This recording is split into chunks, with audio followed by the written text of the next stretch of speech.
My name is Arun Guillen, and this is our presentation for our business law. Our assignment was to create our business, and we chose to develop a company called NovaArc Games LLC. In this presentation, I'll briefly go over what the company does, how it's structured, and the legal decisions behind it. For this project, we designed our company to be a modern game developer and publisher that puts players first. We want to move away from the industry trends of overpricing and restrictive game access, and instead focus on fair cost and open access. Our mission is really about creating a more honest and enjoyable gaming experience while also giving independent creators a platform. To support that, we offer affordable game prices and a low cost subscription option, all without using DRM so players actually own what they buy.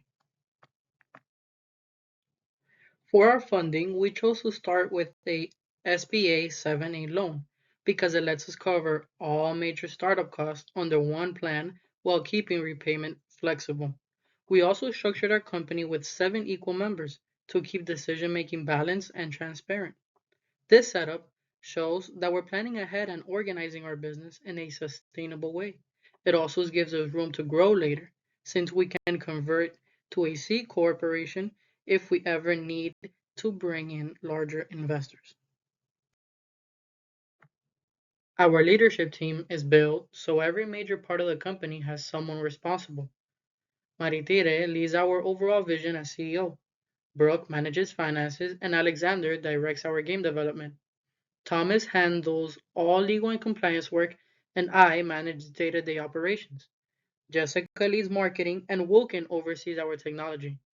With each member covering a critical area, our company is organized and balanced and prepared to operate effectively, which makes us a solid investment. Our company is structured as a Delaware LLC, where all 7 founders share decision-making power. Big strategic choices are made by majority vote, while appointed officers handle the daily operations.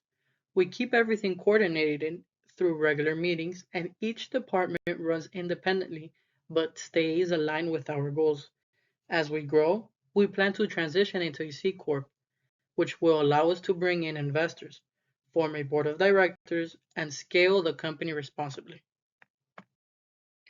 In terms of liability, one of the biggest advantages of our structure is that it shields everyone's personal assets. The company takes on the risk, not the members. Of course, if someone acts improperly or signs something personally, that protection doesn't apply. The main areas we have to watch out for are things like intellectual property conflicts, contract issues, or anything involving employees or data security. To stay protected, we focus on having clear agreements, staying compliant, and carrying the right insurance so we're covered as we grow. Our timeline is structured into 4 major phases. Phase 1 focuses on planning, setting up the business, organizing our teams, and building the foundation we need. Phase 2 overlaps with that, where we start forming our outsourcing partnerships and establishing relationships with the talent we'll rely on. Phase 3 is where the real development happens, building the platform, creating our initial game lineup, and testing everything. Then, Phase 4 is our launch and early expansion, where we go to market, gather user feedback, and scale responsibly. Altogether, these phases take a little over 2 to 4 years to complete. When it comes to transferring ownership, our company keeps things controlled to protect the group. Interest can't just be sold or handled off. Any transfer needs approval from other members. Someone can give up their economic rights, but voting or management rights stay locked unless everyone agrees. If a member wants to leave or sell their share, they provide written notice, we review the offer, and the interest gets valued based on our agreed formula. We also restrict things like using an ownership stake as collateral. Later, if we convert to a C Corp, transfers become more formal through stock, which creates a clearer and more flexible system. Hello everyone, my name is Wilkin Caceres and I will be covering how our business splits profits and losses because this is one of the biggest benefits of choosing the LLC structure. Under Delaware law, the default rule is that everything gets split evenly based on what each member contributed.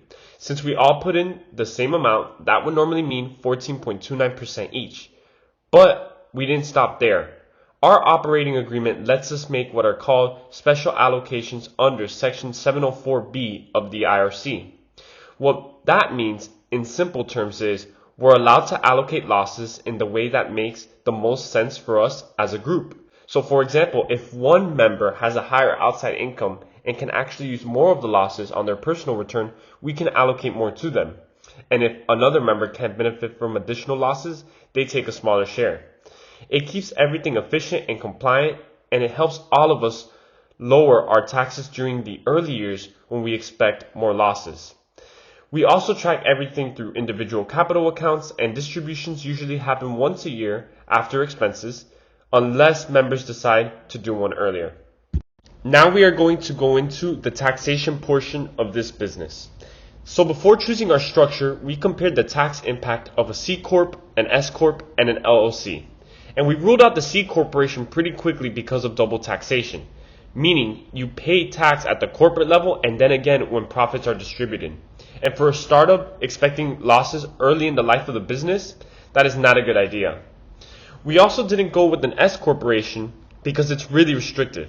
They only allow for one class of stock, the shareholders have to be US citizens or residents, and you can't do special allocations.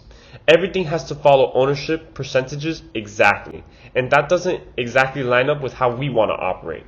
So the LLC was the best choice. It gives us pass-through taxation, flexibility with allocations, and stronger legal protection, especially in Delaware. It just fits our business better in every way. On a previous slide, we talked about how our operating agreement allows us to adjust profit and losses allocations internally through Section 704B of the Internal Revenue Code. However, this slide shows how that same approach benefits us from a tax standpoint. Because our allocations reflect each member's actual economic position, we can direct more of the early stage losses to the members who can genuinely use them to offset outside income. And this gives us meaningful tax efficiency in the years when we expect to generate losses, while keeping our capital accounts aligned with those allocations and remaining fully compliant. One advantage our members are actually really excited about is that we qualify for a couple major federal tax credits. First is the research and development, also known as R&D tax credit. Since we're building software, testing, designing, and constantly improving our platform, most of that work qualifies. That helps offset payroll taxes and reduces development costs. We also expect to use the Work Opportunity Tax Credit, which rewards us for hiring certain groups like veterans or long-term unemployed workers. These credits can go up to $9,600 per hire, so it's a huge financial benefit and also helps support inclusive hiring. Another advantage of forming in Delaware as an LLC is the strength of its charging order protection, meaning if a member is personally sued, the creditor cannot take over that member's ownership, management rights, or influence the operations of the LLC. The only remedy available is receiving that member's future distributions and nothing more. For us, this is significant because it ensures that the company's assets, intellectual property, and overall decision making remains insulated from outside personal disputes, allowing the business to operate without disruption. And finally, one of the most valuable advantages of operating as an LLC is the long-term flexibility it gives us. At this stage, remaining as a pass-through entity is ideal, like we've stated before, because it allows us to absorb early losses directly on the members' individual returns, while reinvesting as much as possible back into the business. This structure minimizes our initial tax burden and supports growth.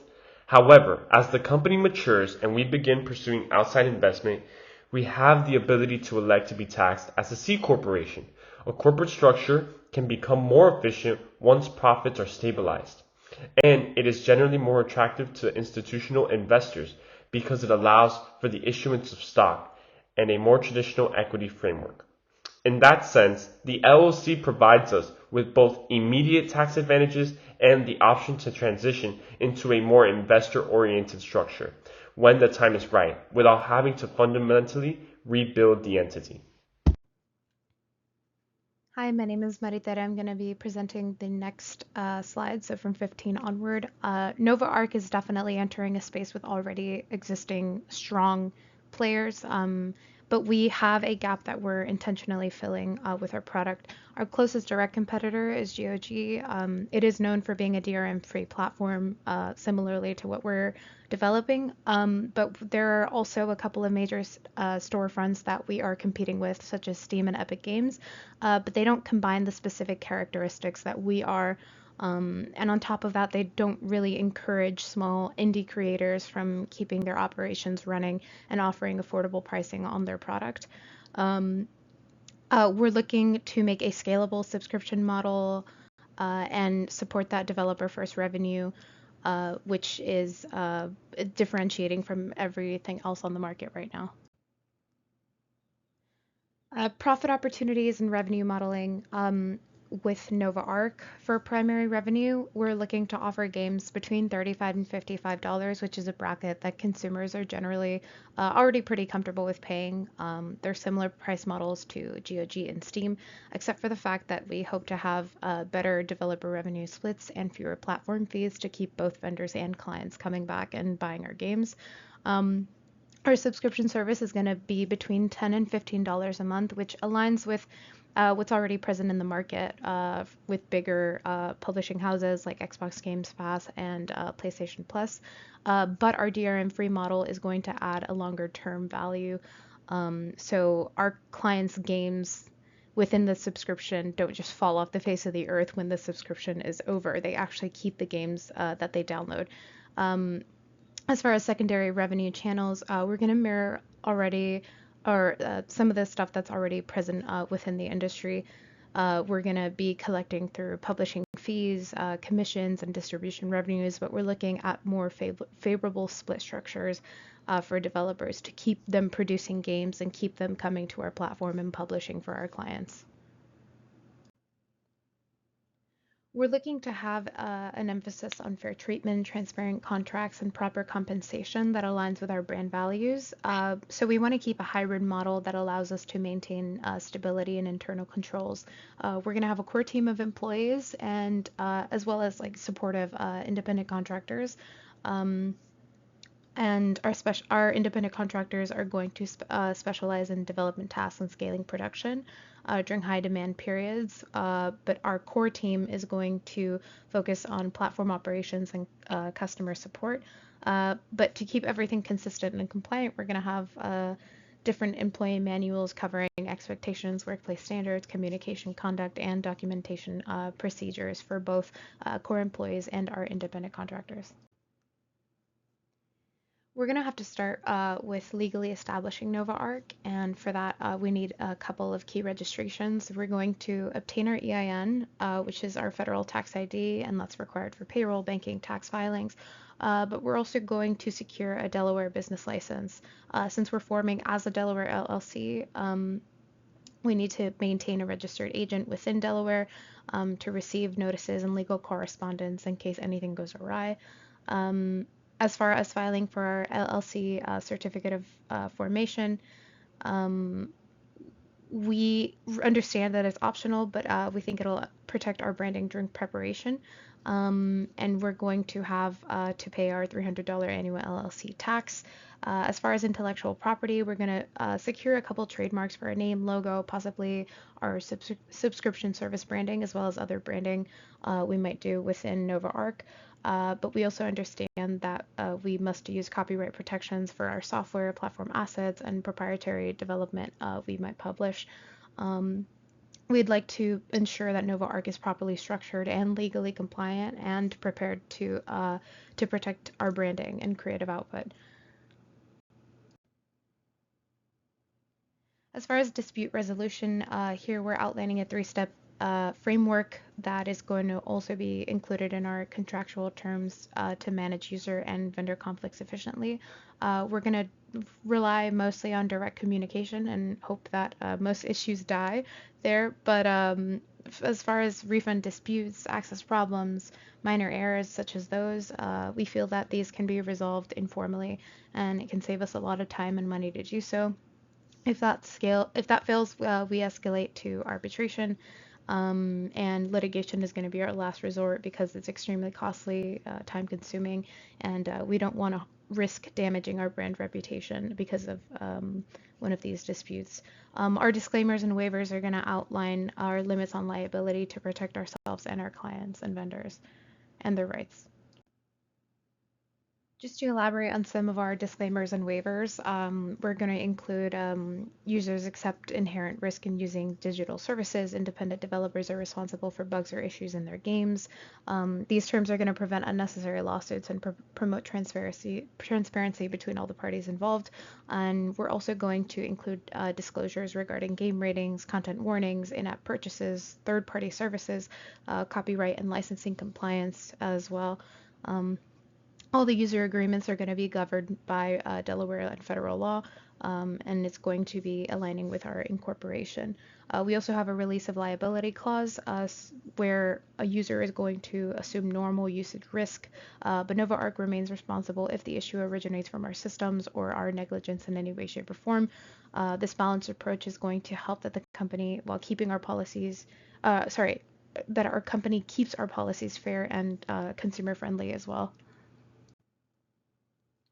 I wanted to take a moment to say thank you for listening to our presentation on our company, and we appreciate your time and consideration on this project.